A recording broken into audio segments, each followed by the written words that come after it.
नमस्कार.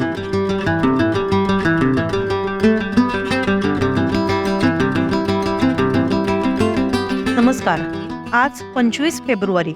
आजच्या दिवशी भारतात आणि देश विदेशात घडलेल्या काही महत्त्वाच्या घडामोडींचा आढावा घेऊया या भागात. मी रुपाली गोवंडे आणि तुम्ही पाहताय ऋतम मराठी दिनविशेष. 25 फेब्रुवारी 1988 रोजी भारताच्या पृथ्वी या क्षेपणास्त्राची यशस्वी चाचणी घेण्यात आली होती. या पृथ्वीची निर्मिती स्वदेशी तंत्रज्ञानातून करण्यात आली होती. पृथ्वी हे भारतीय सैन्याचं पृष्ठभाग ते पृष्ठभाग मारा करू शकणारं निम्न पल्ल्याचं प्रक्षेपास्त्र आहे असं म्हणलं जातं.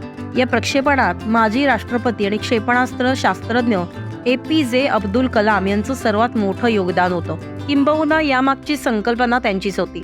जुलै 1983 मध्ये सरकारने पृथ्वी, अग्नी आणि आकाश ही क्षेपणास्त्र विकसित करण्याच्या चाचणीला हिरवा झेंडा दाखवला होता. पृथ्वी 1 हे सिंगल स्टेज लिक्विड इंधन असलेलं बॅलिस्टिक क्षेपणास्त्र आहे, जे पृष्ठभागावर आदळण्यास सक्षम आहे. त्याची स्ट्राईक रेंज ही 150 किलोमीटर असून त्याची अचूकता 10 ते 50 मीटर आहे.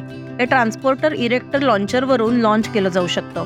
25 फेब्रुवारी 2019 रोजी पंतप्रधान नरेंद्र मोदी यांनी दिल्लीतल्या इंडिया गेटजवळ राष्ट्रीय युद्ध स्मारकाचं उद्घाटन केलं आणि ते राष्ट्राला समर्पित केलं. स्वातंत्र्यानंतर देशासाठी बलिदान देणाऱ्या शूर सैनिकांच्या स्मरणार्थ हे स्मारक बांधण्यात आलेलं आहे. देशासाठी बलिदान देणाऱ्या सैनिकांच्या स्मरणार्थ स्मारक उभारण्याची ही स्वातंत्र्यानंतरची पहिलीच वेळ होती. या राष्ट्रीय युद्ध स्मारकामध्ये अमर चक्र, वीर चक्र, त्याग चक्र आणि रक्षा चक्र अशी 4 चक्र आहेत. त्यापैकी अमर चक्रावर 15.5 मीटर उंच असा स्तंभ आहे, ज्यामध्ये अमर ज्योत प्रज्वलित आहे. प्राणांची आहुती देणाऱ्या 26,000 सैनिकांची नावं या स्मारकात कोरलेली आहेत. तसंच 21 परमवीर चक्र पुरस्कार विजेत्यांच्या प्रतिमाही इथे लावण्यात आलेल्या आहेत.